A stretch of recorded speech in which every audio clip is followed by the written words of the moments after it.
सोमवार व्रत के गा महिमा है भारी, सोमवार व्रत के गा महिमा है भारी। व्रतले परसन होते शंकर त्रिपुरारी, व्रतले परसन होते शंकर त्रिपुरारी, व्रतले परसन होते शंकर त्रिपुरारी, व्रतले परसन होते भोले भंडारी।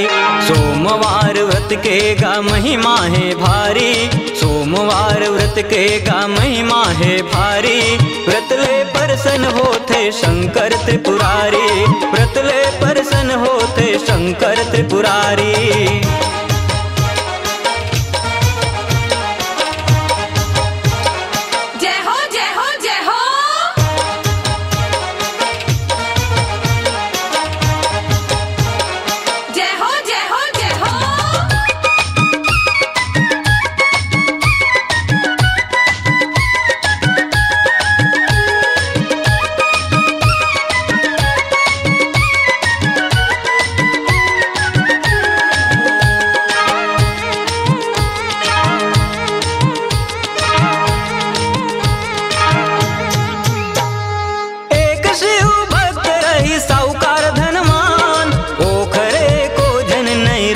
संतान ओखरे को जन नहीं रहेगा संतान।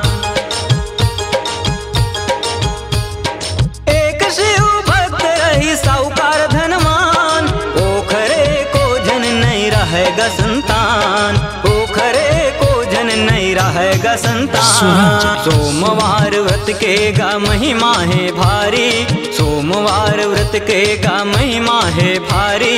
व्रतले परसन होते शंकर त्रिपुरारी, व्रतले परसन होते शंकर त्रिपुरारी।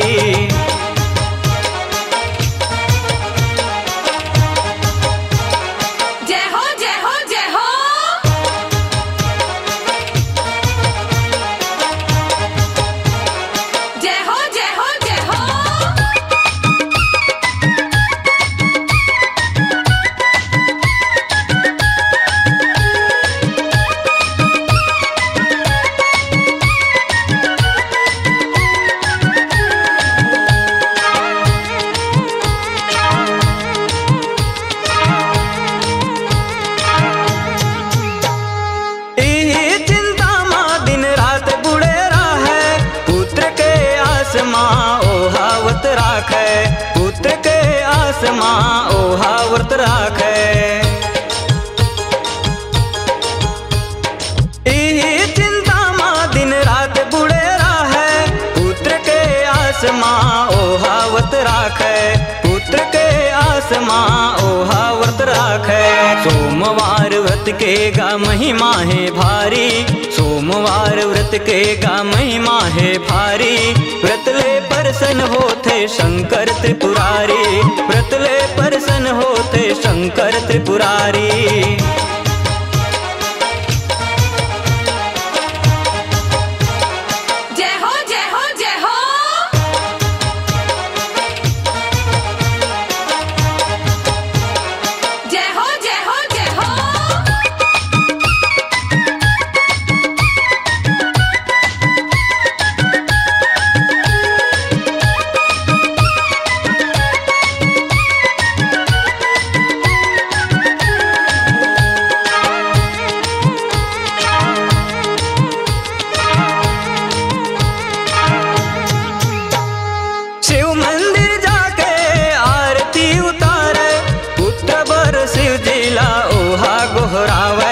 पुत्र बर शिव जिला ओहा गोहरावे, शिव मंदिर जाके आरती उतारे, पुत्र बर शिव जिला ओहा गोहरावे, पुत्र बर शिव जिला ओहा गोहरावे। सोमवार व्रत के गा महिमा है भारी, सोमवार व्रत के गा महिमा है भारी। व्रतले परसन होते शंकर त्रिपुरारी, व्रतले परसन होते शंकर त्रिपुरारी।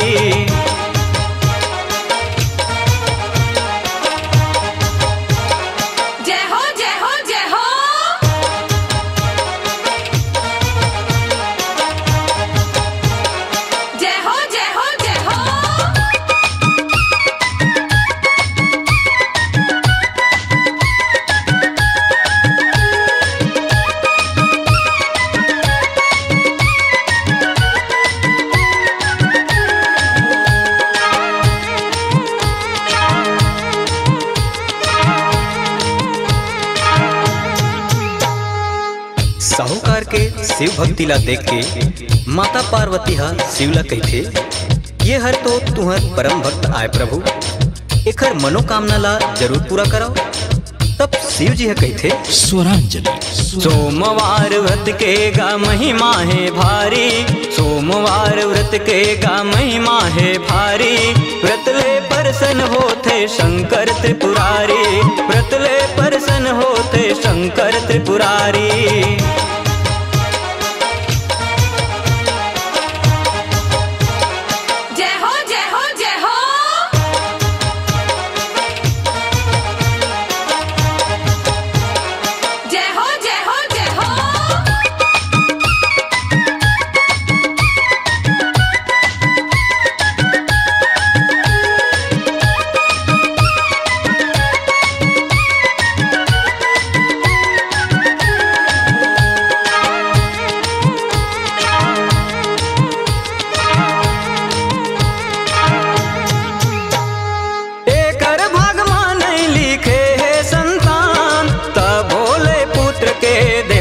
वरदान तब भोले पुत्र के देवत हैं वरदान, एकर भागमा नहीं लिखे है संतान, तब भोले पुत्र के देवत हैं वरदान, तब भोले पुत्र के देवत हैं वरदान। सोमवार व्रत के गा महिमा है भारी, सोमवार व्रत के गा महिमा है भारी, व्रत ले परसन होते शंकर त्रिपुरारी, व्रत ले परसन होते शंकर त्रिपुरारी।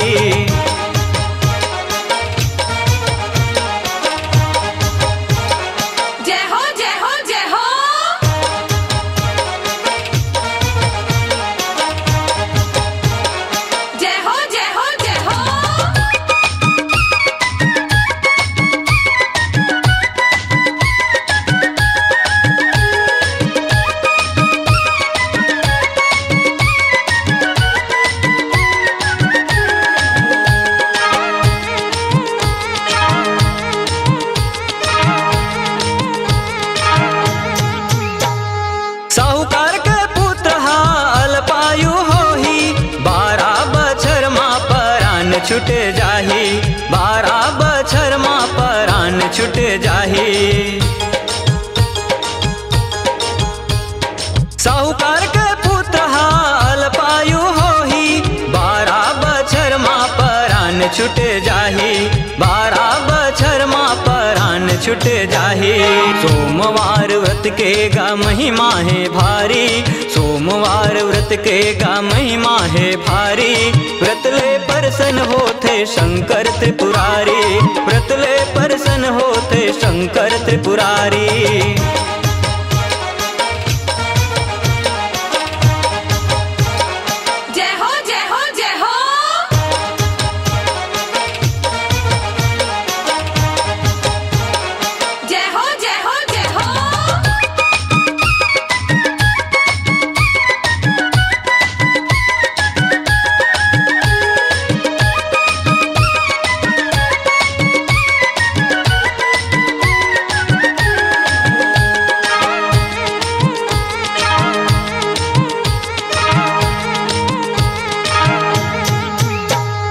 कुछ दिन माँ ओखर पत्नी गर्भवती होइस, 10वां महीना माँ सुंदर पुत्र आइस, 10वां महीना माँ सुंदर पुत्र आइस। कुछ दिन माँ ओखर पत्नी गर्भवती होइस, 10वां महीना माँ सुंदर पुत्र आइस, 10वां महीना माँ सुंदर पुत्र आइस। सोमवार व्रत के गा महिमा है भारी, सोमवार व्रत के गा महिमा है भारी, व्रत ले परसन होते शंकर त्रिपुरारी, व्रत ले परसन होते शंकर त्रिपुरारी।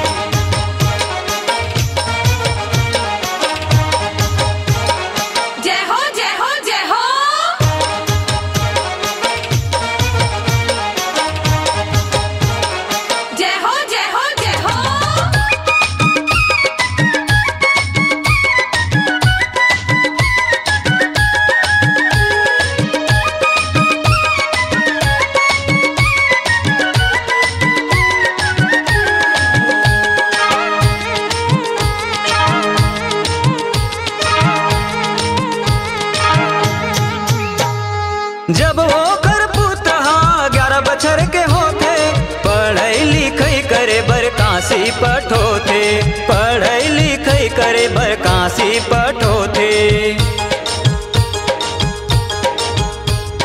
जब वो कर पुत्र 11 बछर के होथे, पढ़ई लिखई करे बर काशी पठोथे, पढ़ई लिखई करे बर काशी पठोथे। सोमवार व्रत के गा महिमा है भारी, सोमवार व्रत के गा महिमा है भारी। व्रत ले प्रसन्न होथे शंकर त्रिपुरारी, व्रत ले प्रसन्न होथे शंकर त्रिपुरारी।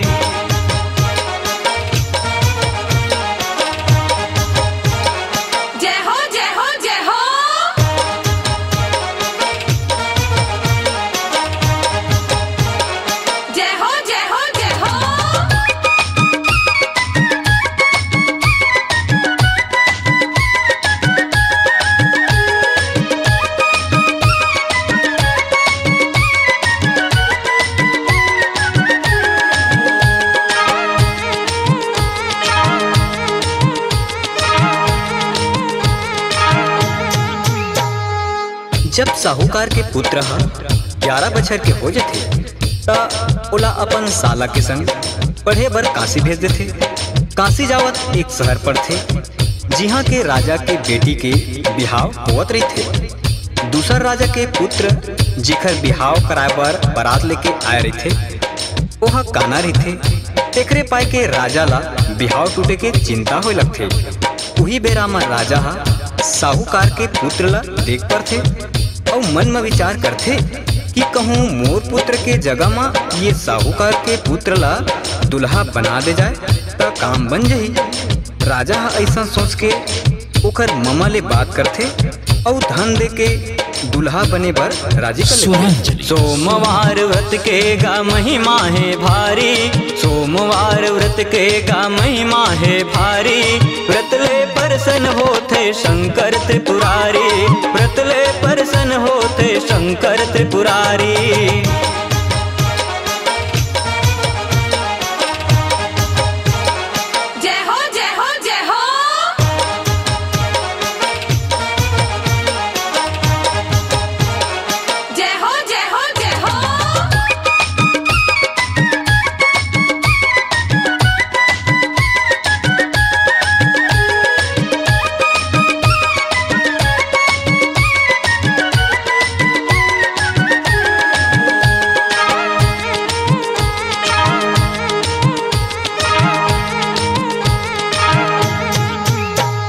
साहूकार के पुत्र ला दुल्हा बनाथे, कन्या के संग ओकर बिहाव कराथे, कन्या के संग ओकर बिहाव कराथे। साहूकार के पुत्र ला दुल्हा बनाथे, कन्या के संग ओकर बिहाव कराथे, कन्या के संग ओकर बिहाव कराथे। सोमवार व्रत के गा महिमा है भारी, सोमवार व्रत के गा महिमा है भारी। व्रत ले प्रसन्न होथे शंकर त्रिपुरारी, व्रत ले प्रसन्न होथे शंकर त्रिपुरारी।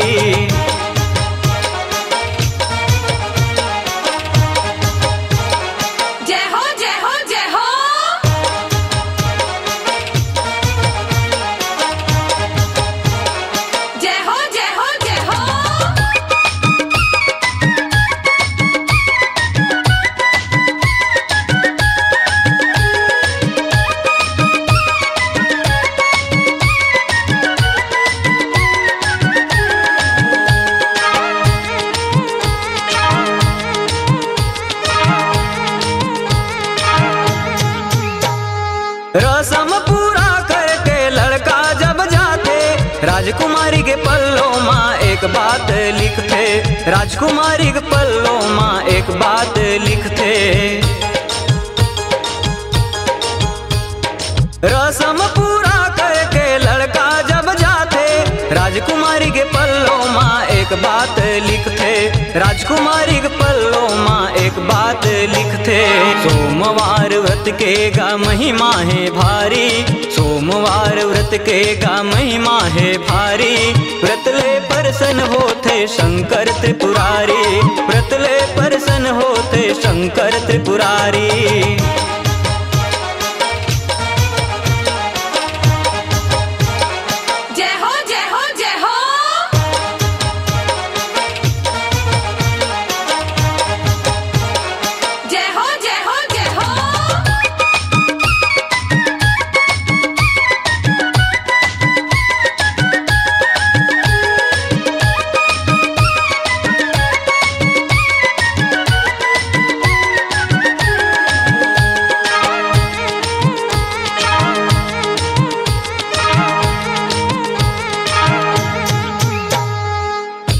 साहूकार के पुत्र हा बिहाव करके जब काशी जाते त राजकुमारी के पल्लो माँ लिख देते कि जेखर संग तोला जीवन बिताना है तेन हा काना है और तोर बिहाव हा मोर संग हुए है। अतका बात ला जान के राजकुमारी हा ससुराल जाए बर मना कर देते और अपन माता पिता के घर रहे लागते। ओती साहूकार के पुत्र हा काशी जाके पढ़ाई लिखाई करते और जब 12 बछर के हो जाते त ओकर ममा हा यज्ञ कराते। ओतके बेरा भांजा के तबियत हा खराब हो जाते त मामा हा कहते कि तय जा कुरिया भीतरी सुध जबे।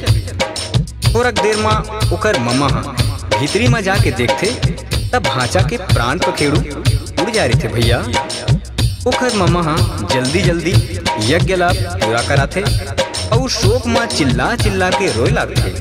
संयोगवश वही बेरा में शिव जी और माता पार्वती हा उतिले जावत रही थे। माता पार्वती हा रोइला सुन के कहते स्वरांजलि। सोमवार व्रत के गा महिमा है भारी, सोमवार व्रत के गा महिमा है भारी। व्रतले परसन होते शंकर त्रिपुरारी, व्रतले परसन होते शंकर त्रिपुरारी।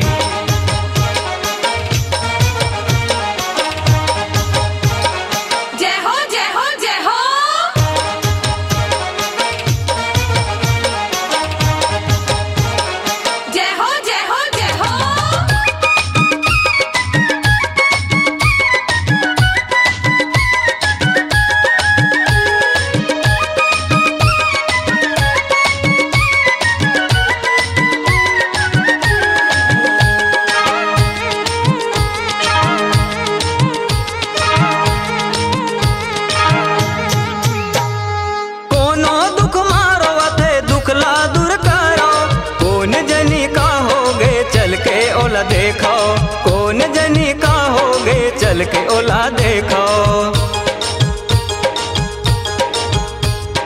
कोनो दुख मारो थे दुखला दूर करो, कौन जनी का हो गए चल के ओला देखो, कौन जनी का हो गए चल के ओला देखो। सोमवार व्रत के गा महिमा है भारी, सोमवार व्रत के गा महिमा है भारी। व्रतले परसन होते शंकर त्रिपुरारी, व्रतले परसन होते शंकर त्रिपुरारी।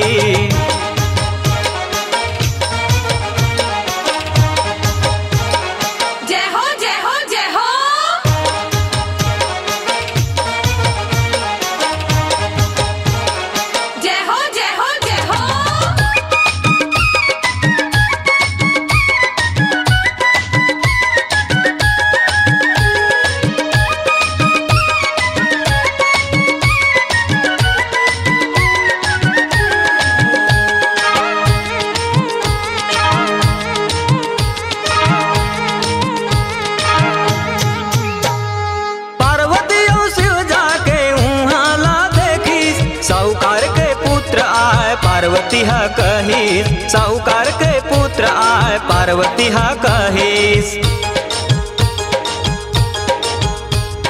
पार्वती और शिव जाके उहाँ ला देखिस, साहूकार के पुत्र आए, पार्वती हा कहिस, साहूकार के पुत्र आए, पार्वती हा कहिस। सोमवार व्रत के गा महिमा है भारी, सोमवार व्रत के गा महिमा है भारी। व्रतले परसन होते शंकर त्रिपुरारी, व्रतले परसन होते शंकर त्रिपुरारी।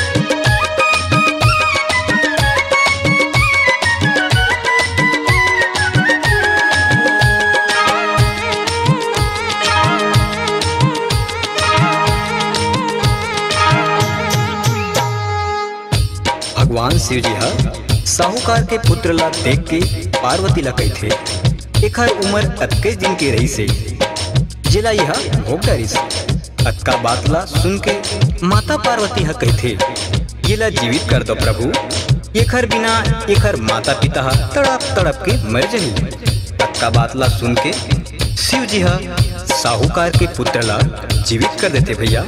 जब साहूकार के पुत्र हा काशी ले पढ़ाई लिखाई करके अपन घर वापस जावत रही थे, तभे जौन राजकुमारी के संग ओकर बिहाव हो रही थे एकर पिता हा साहूकार के पुत्र ला देख के पहचान लेते और अपन कन्या ला ओकर संग विदा करा देते।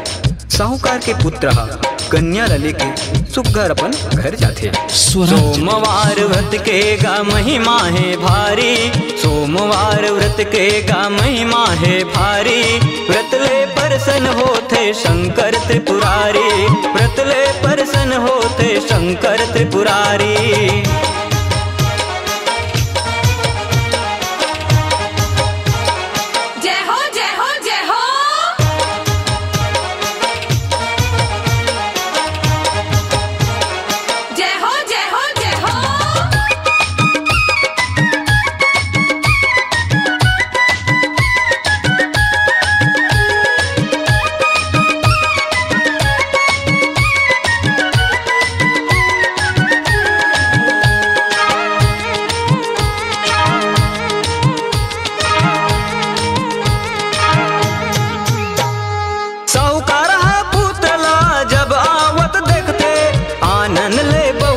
के स्वागत करते, आनंद ले बहू बेटा के स्वागत करते। साहूकार पुत्र ला जब आवत देखते, आनंद ले बहू बेटा के स्वागत करते, आनंद ले बहू बेटा के स्वागत करते। सोमवार व्रत के गा महिमा है भारी, सोमवार व्रत के गा महिमा है भारी। व्रत ले परसन होते शंकर त्रिपुरारी, व्रत ले परसन होते शंकर त्रिपुरारी।